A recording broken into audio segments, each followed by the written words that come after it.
Well, I can't tell you, race fans, how excited we are to be here. Part 2 of the story of what makes Mike Fedorcak tick. And I guess we're going to call this a Mike's moment or something like that. We're about 10 months away from the Rumble, and that's actually going to be a year and 10 months since we last raced. But so excited to be here, Mike, and taking the people on a tour of this place. I guess I really don't know where to begin. I'm going to let you be the tour director. Now you're putting me on the spot, Larry. I wasn't expecting. Oh, come on. I know you I'm can hanging do out it. here waiting for you to give me direction.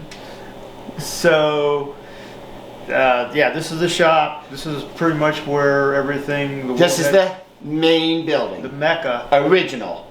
This is the original part of the building? The original part of the building, yes. Yes, okay. You're right. Yeah, because there was an addition to this building. This is where the Munchkin was actually built. This is where what I just called a silver car was built. Prior to those two cars, I built a sprint car, but I built that out in New Haven, Indiana. Okay. I moved my bender and everything out there, and I built that car for Dave Stensland, who recently passed. His son continues to race, but yeah. So as far as race cars go, they were built right. So we walk over here, and in the back of the building, this is the original Munchkin. Yes. Okay. The cage part of the original Munchkin. So that's kind of what started it. And I'm sure as we go around, there's more pieces to the Munchkin here. More piece on the other side. Okay. And here we have... This is a Sawyer 600 Micro that I race in my spare time. And you're going to run that this summer? I'm hopefully going to run it this summer. Okay. Yes. I didn't get out at all with it last summer, pretty much due to the COVID thing, and that's my excuse, but in reality, I just didn't work on it. Okay. We just got another engine for it. So, I'm putting it together. Collection of bits and pieces all around the shop, and obviously you have them all inventoried and categorized. You know exactly where everything is. It's all on a computer, and if you look underneath stuff, it's each got a part number, the catalog exactly, and the history of everything. Is that right? No, but Mike, your nose is starting to grow a little bit here. It sounded good. Well, but it is actually kind of organized a little bit. Mm-hmm.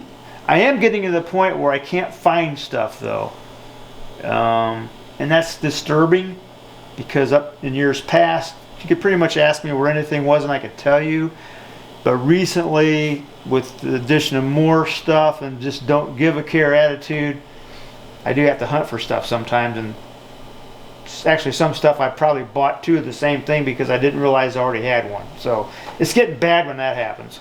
So earlier we talked about your shop, and it's not all racing. You do other things. A project you told me about coming up is you're going to be working with the Purdue University on their electric car project. Yes, every year they are involved in a competition with an electric car, and each year they have to start out with a brand new chassis, which I don't understand why, but they do. And so each team designs and builds a new chassis every year. They actually fixture it up in Lafayette. I drive to Lafayette, I tack it all together, bring it back here. I've got a rotisserie that I mount it on, and then so I can spin it and weld it, and then I weld the complete chassis together, drive it back down there and deliver it to them. It takes about 2 weeks or so to do it. So how much stuff do you have to move out of the way to do that? Nothing. I got a space cleared for it right there. Gotcha. I try to always keep a space clear for my personal vehicle when I have an issue with it. Gotcha. Say a radiator goes out, alternator goes out, something fairly simple that happens all the time in the wintertime. I bring it in here. I've always tried to keep a space for my personal So this vehicle. building is the heartbeat for Mike Fedorcak. Pretty much is, yeah. Although not recently, 14 years ago, I purchased a house with an old barn, and to facilitate the horse equine interest that I've got due to my daughter. Mm-hmm. So that's over in Roanoke, Indiana, where I live. And that barn is kind of a hangout also. Gotcha. Which is kind of disturbing, but. All right. Well, let's walk around a little bit. Let's go. What's behind this door? This is a storage part, basically. Actually, this part was built to house a sailboat originally, hence the little bit higher door. Sailboat. Sailboat was kept in here originally, my parents' sailboat that I learned how to sail. Now it's just junk, basically. Well, Close this door. I mean, I hardly would call it junk, and I know when Kyle gets a chance to talk to you and you get talking about the Munchkin, you can go into a little bit more detail here, but that's the wall of jigs, correct? That's jigs, yeah, frame jigs. This one I believe is the Munchkin. That car is like one of the first midgets I built, which is an Edmunds copy. I pretty much built the Edmunds copy off of those. Simple, plywood, angle iron. I think a lot of guys start out that way. So these are all just built off these pieces of plywood. I've got one over here hidden behind this roof sheeting here. This is the fixture for the what I just call the silver car. My own design, basically. Another one there. This is a car that actually Randy Burrow owns it, the Billy Weiss drives now. That's where that car ended up. But that's the fixture for it. Okay. Pretty simple. And then another one over here. That's just an Edmunds copy. Pretty much just took Don Edmunds' plans and transferred them to my own fixturing and just copied his car. Oh, snow skis. Are you? Or is that water skis? Water skis. Okay. I barefoot. Did you? Last time I barefooted was 10 years ago. Wow, things you never knew about Mike Fedorcak, Yeah. and it's all coming out today. Oh yeah. And what about this little deal? This was a car that I drove when I was racing in New Zealand. I was on the United States team in 1990, I believe it was. 1990 or 91. And we raced down in Christchurch, New Zealand. Stan Fox was also on the team. He bought a car in Auckland, and not to be outdone by Stan, when we went down to Christchurch, I started going through the newspaper searching. I bought one in Christchurch. Just so happened, Christchurch is where they were sending the cars back home to Los Angeles from. So I managed to sneak this in the shipping container. It's a whole nother story to this. Yeah. Rusty Rasmussen ended up hijacking this car from customs in Los Angeles so it would clear customs. He virtually stole it from the impound area, which I recently learned when Rusty was visiting here last summer. I learned the whole story in my car. I didn't have any place to keep it, so it ended up spending about 6 months in Parnelli Jones' shop. PJ and Paige actually arranged to have it kept there, so that was great. And in the meantime, it was up to me to figure out a way to get it from Los Angeles to Fort Wayne. I ended up having a customer that had a Mini here in Fort Wayne that wanted me to put a roll cage in. I told him my dilemma. He got me, and he worked for North American Van Lines. How convenient. So he actually arranged for one of his drivers, in exchange for me rebuilding this driver's SU carburetors for his Austin Healey. He picked up my car from Parnelli Jones' shop and delivered it to the parking lot here in Fort Wayne. Neat. That was a cool story. And a little yard card, is that how you keep your reflexes up? Well, yeah, well, definitely. Definitely. No, I built this for my daughter. Actually, it came out of a dumpster, Manco's dumpster, which I hope Manco's not mad about that, but I ended up building a cage for it and finagled an engine for it, put it together for her and her friends to ride around the field. Now, let's go back over here. You know, we're talking racing, and Mike Fedorcak's synonymous with racing. So we think we're going to come to this shop and see all kind of racing stuff, and then we come across this. Yeah, this is what is this? It is I believe a Johnson. I've got the cover on the other side of it. Outboard motor. I just thought it was kind of cool. Got it on auction for like 25 bucks. Ended up trading it. It had a bad piston in it, and ended up trading for a power head for it, which has the new cylinders and everything with it. It's on the list of things to do, but there again, one that'll probably never get done. The lower part of the list. It's kind of the lower down Gotcha. there. This is up higher on the list to get this thing going again. Awesome. And of course, at the top of the list is restoring the Munchkin. That's my number one priority right now is to get that going. I'd like to maybe take it to the Rumble and display it there and possibly fire it up and run around one year, maybe. I think I know somebody that could probably help make that happen. Maybe know somebody? Yeah. That'd be great. Speaking of the Rumble, a shameless plug coming up December 17th and 18th at the Allen County War Memorial Coliseum. And did you race on the original floor? I did. Did you really? Not only raced, I've got a trophy out there. Is that right? Well, let's go look at it while we're walking along. Talking about it? You want me to brag about that? Yeah. Brag about the trophy. So not only did you see, now is that the Jeff Knuckles car that you raced there? No. Okay. That was for Chuck Rencarell. My first. Oh, okay. My first, Kalamazoo Twister? Kalamazoo Twister. My first USAC race.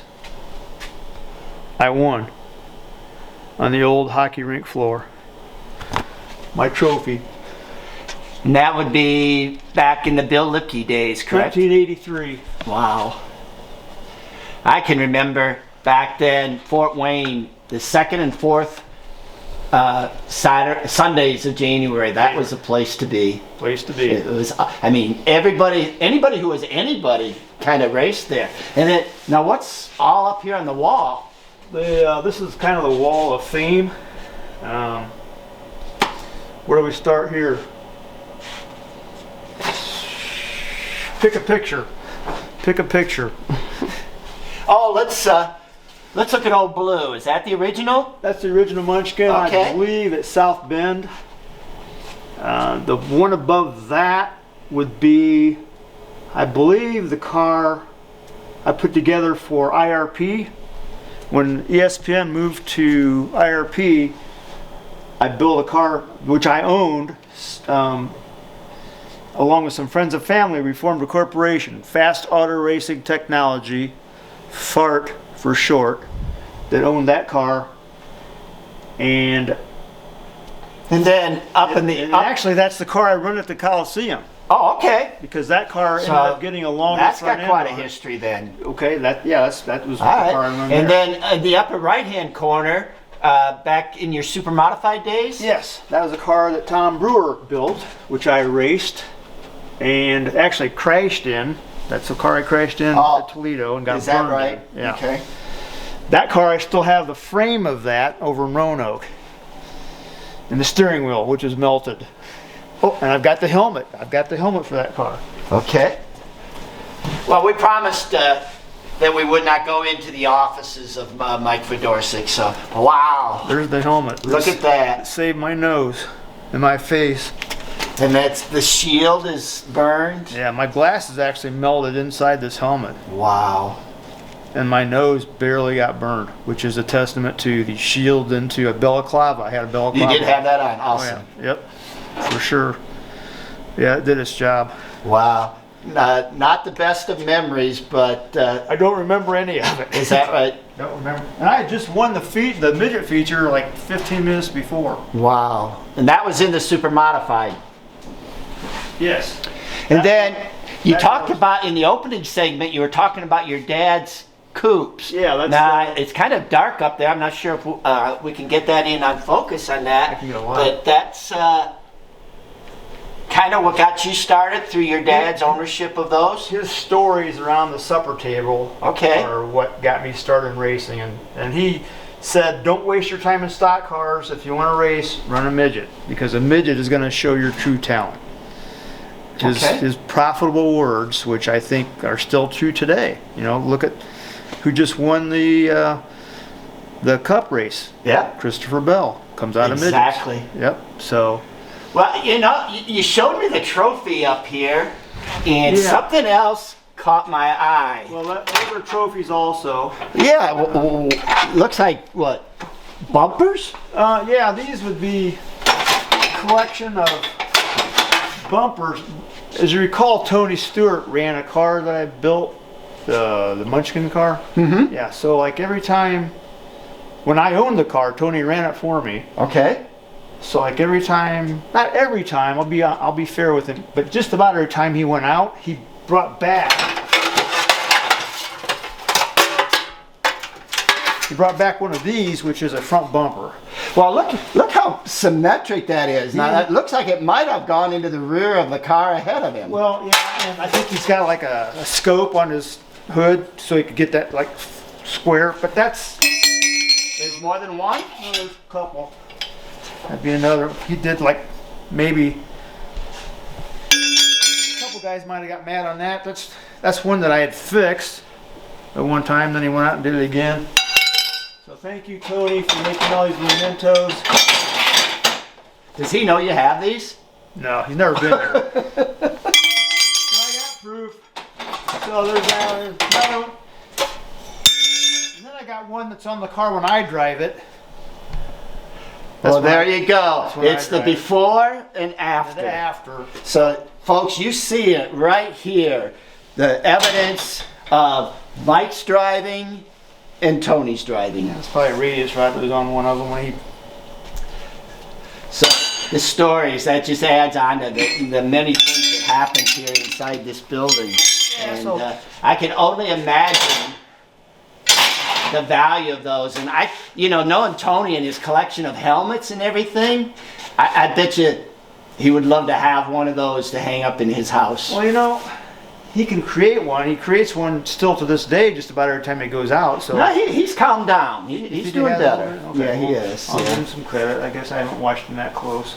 I felled him, but I haven't really watched him. I mean, he's running to me new. And then, speaking of Tony, now what's this? This is from one of his race car displays? Well, this I just got this about 2 weeks ago.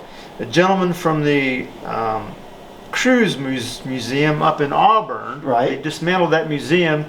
He wanted me to get this to Tony. So I haven't talked to Tony I texted him maybe, when he won that sprint car race, I texted him, but I don't really talk to him all the time. Anyways, this is here for him if he wants it. And that's from his IR, what was back then, IRL? I think Nelson came and got the car, but he left his placard behind, and so, neat. I can get it to him if he wants it.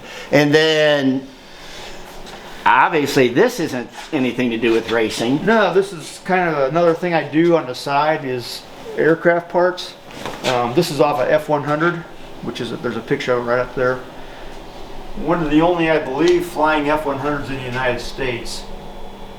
But I've got a little repair to do on it, and I don't ever do anything that's critical as far as welding or anything on these airplanes. It's all usually just sheet metal or maybe a little exhaust part. Nothing. I've never done anything critical, so. It's kind of a low stress. Now, when we were walking around earlier in the opening segment, Kyle noticed a Bozo Award. What's the story about the Bozo Award? Well, some friends of mine used to get together and they would have what they call the Z50 Nationals. You can see that at the top of that placard. And usually it involves some alcohol and mini trail mini bikes, Z50 mini trail mini bikes, which I own. I've had one. My dad bought one brand new for me in 1969. And of course, we usually have some competitions here and there. We race around a little circle in his driveway, and we have a wheelie competition, which I ended up winning one year. Okay. I did the best wheelie, I guess, and it was kind of a Bozo wheelie, so I got the Bozo Award. And it's hanging Probably predominantly here in the building. Yeah. Wow. Along with my King Rootfish trophy that I got while I was fishing up in Canada. At the time I was watching Babe Winkleman on TV, the famous fisherman. Okay. And he could always tell what kind of a fish he had as soon as he Just by the pull on the rod. So we were out, I think there was some Pabst Blue Ribbon involved one afternoon when we were fishing, and I hooked a big fish, and oh yeah, it's a kingfish. I got it up, and it was that root thing. Okay. Yeah, so my brother-in-law made that little trophy for me. There you go. Well, once again, fans, the Velvet Elvis up there. There's a story. oh, Velvet Elvis. Yeah. We have to get the Velvet Elvis. That's a young Velvet Elvis. Officially purchased from the corner gas station up on Coliseum Boulevard by my brother-in-law. And the story behind this is, I always have my radio on when I'm out here working or just out messing around. Radio is always on. Was not planned, but as I was hanging that on the wall, Oh no. Love Me Tender was playing on the radio. It was paranormal. Yeah. no way to explain it, but yeah. So So that's the story behind. That's a fixture that I made for a Grumman F9, a kidney bean shaped tank that went in a Grumman F9 for their water injection system. They couldn't buy one anywhere. They had the Navy drawing. I made this buck off the Navy drawing. Ron Fournier, who used to put on he worked for a couple IndyCar guys building IndyCar stuff. Excellent metal fabricator. Had workshops. I went to one of his workshops. After I completed his workshop, I got this project more complicated than what I could handle. I took it up to Ron, more complicated than he could handle, so he gave it to one of his old-timer friends who English wheeled the panels for this. I got it. I wanted it welded really nice, so I took it to Jerry Weeks. Jerry Weeks welded it for me all together.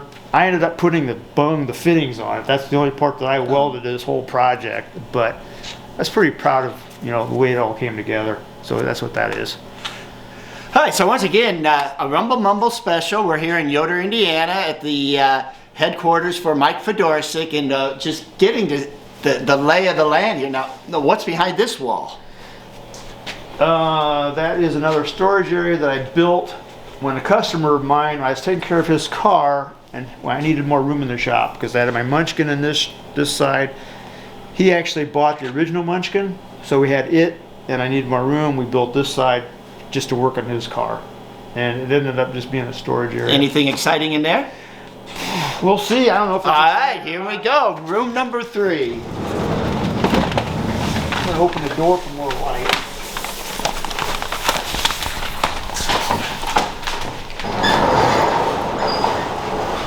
Well, the first thing I see is a quarter midget. So there's racing in here. What's the story behind the quarter midget? Quarter midget I put together for my niece, my sister's daughter.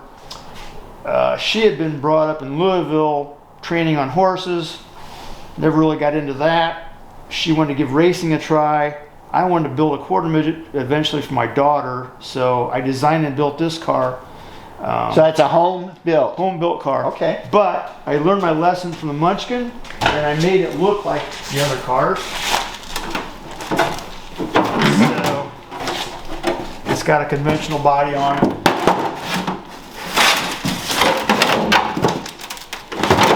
Pretty much just looks like any other car. But she was very successful with it. Won the first race she was in at Columbus. We had a lot of fun for 2 years because she got too old. But so it's open now for anybody that wants to get their child involved in quarter midget racing. I'd love to go along and help them. You know, that would be an interesting piece to bring up to the Rumble also. Like if you get the Munchkin restored and bring this up, we could do like a display of different pieces. My daughter actually ran it there one year. Oh, is that right? Yeah, when she was older. It's one of the years that they were making T-shirts and they put all the names of the kids. Right. I got the T-shirt. Awesome. When she was in that. Great story behind that. Kind of proud. And actually, Tony pushed her out for the race. Wow. So that was kind of a cool story behind this car. And then I ended up building a smaller one. This car I put together for my niece. My daughter was at the time about 5 years old, so I ended up building another smaller one for her. And she really didn't race it too much, so I ended up selling it, and guess who bought it? You never guess. Danny Drynan. Is that right? Dan Drynan. Wow. And so we kind of worked together on it. He made it go pretty good, of course, better than me. So kind of a neat little deal out of the quarter midget thing. And then on the floor, you were telling me a little bit about these pieces over here. Oh yeah, okay. Well, this is a dinghy, a rowboat like type thing. The side of a boat. It's like 8 feet long. I designed and built this when I was a teenager. It's marine mahogany plywood, and I was into sailing. I wanted to learn how to sail, so this was the first step towards that. But it didn't leak. We ran it when I did get a sailboat. We ended up using this for a dinghy, which is pretty cool. So I never did get a sale on this. Snowmobile. 1978 Intriguer snowmobile. And then back here, we'll go into that a little bit on the Munchkin story, but that's all related to the Munchkin as well? Yeah, that flat plate you're talking about? Yeah. Yes. That was put together by a gentleman named Skip Brown from Huntington Beach, California. Skip Brown, at the time that one of my customers, Richard Myrie, wanted to produce 10 Munchkins, he knew Skip Brown, his connection in California, that built cars for the Barber series, like an open wheel. I think it was a Mazda series. Okay. But Skip built chassis for that. Richard got me in contact with Skip.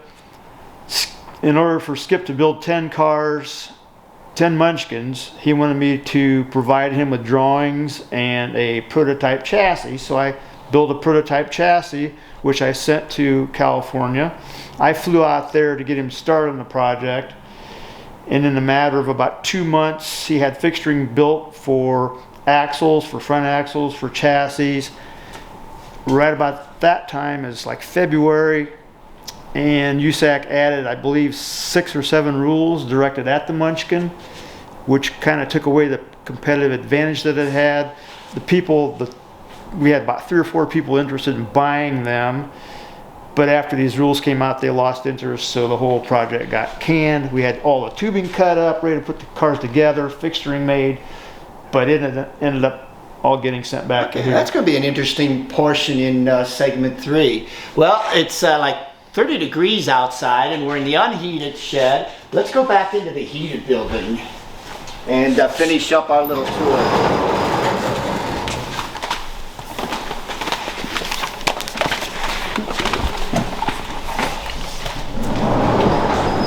So Mike, this shop you say has been here since like around late 70s. Yeah, 1979. I got it etched in the floor right here. 1979. Okay, 1979 the building was built. How many more years do you think you'll be working out of this shop? As long as it's fun. There you go. And does that say the same for your racing? Racing is probably going to be when people tell me to get off the track. You know, like, oh man, just you're getting away, dude, get out of here. Well, I don't think I see that happening in any time soon. I don't for a while. I mean, I'm still working out and eating well, just trying to stay in shape to keep running the Rumble, if nothing else. Well, we're looking forward to the Rumble, and it's kind of going to be a little interesting this year because it will have been 2 years since anybody's been out there. Yeah. So some of the notes, some of the memories of previous years might be out the window, and it could be a whole new playing field. You know, it's kind of like riding a bike, though. It really is. I mean, that's like my only race I do every year. And it takes me about 5 laps, and I'm kind of getting with the program after 5 laps. So these other guys that are racing, I don't think they'll have any trouble at all being off as long as they are. Everybody's excited to do it, and it's going to be good. Okay. Well, is there anything else that you wanted to point out in here, Mike? Oh, there's all kind of stuff. I remember when I called you up and you said we can do the nickel 5-minute tour, we can do the abridged 20-minute tour, or we could do the 2-hour tour. The 2-hour and tour. We're not going to have time for the 2-hour tour. Well, you know, Mike, we're about getting ready to wrap this up, and I think that, you know, you're talking about spending your time in here and how much it means to you. I think it's a true testament to your passion for this building and the sport. Well, it truly is, Larry. I mean, I've spent the majority of my adult life out here, and just so many memories that are created here, and ups and downs. And it's like when my daughter was little, she rode a pedal car around here while I was babysitting her, and she fell on my welding pedal and kicked off the welder, cut her eye, and got stitches, and tripped to the ER room, and then right back at it. And just hanging out with friends here. You know, late nights scrambling to get ready to go to the Rumble, and gosh, the one year that Tony called the night before and wanted to buy the car. The poker night? The poker night. Yeah. Yeah. Well, this car was over in that storage part of the shop. Yeah, we didn't even get into that story. Wow. But that forklift that's over there Yeah, I is saw what that. I used to get the car off of the stand and bring it over into here at 3 o'clock in the morning, because this joker called, not joker, I can't call him that, but this guy called. That's what it was called, the Joker, because it was conceived during a poker game. Yeah, okay. So he called and wanted to run this car, and it's like, okay, man, I'll do whatever I can. The last time it had raced was at the Hoosier Dome when I ran it, and it needed a valve job then, and then Tony calls and wants to race it. I said, I'll see what I can do. And I was struggling to get that Chuck Rencarel car running, because that's a car I was supposed to run. Okay. I had been out here all week on days like today, and my test track is right out there on that road. Okay. So 9 o'clock at night, the night before the race, I'm out there trying to get that car started. It still won't start. You know, and then I get the phone call from Tony. He wants to run that car. That hasn't been started in several years. So I can't sleep. I come out here, pull it over here, I start working on it, and I start taking parts off the car I was working on because I had robbed them off the Munchkin. So I put them back on the Munchkin to get it going. Wow. And lo and behold, we got it going, and you know, I started it up out in the Coliseum parking lot, and he ended up winning the race that night. So in that, boy, you're right. That's a story. This is another. I mean, there's so many stories. Oh yeah, we could go on for days and days. Mike, I really want to thank you for taking the time to do this with us and sharing with the race fans, because, you know, they know Mike Fedorcak. You remember the interview we did up at the Rumble a couple years ago on Halloween weekend, and your little Kevin Olson book and everything. So they know you as the comedian, but now they get to see you in your home. And we thank you for this, and we look forward to seeing you race in December. Well, you're welcome, Larry, and it's been a pleasure to have you guys here. I'm looking forward to racing in December also. I mean, and I hope everybody else comes out and joins in the fun like we have in the past. There you go.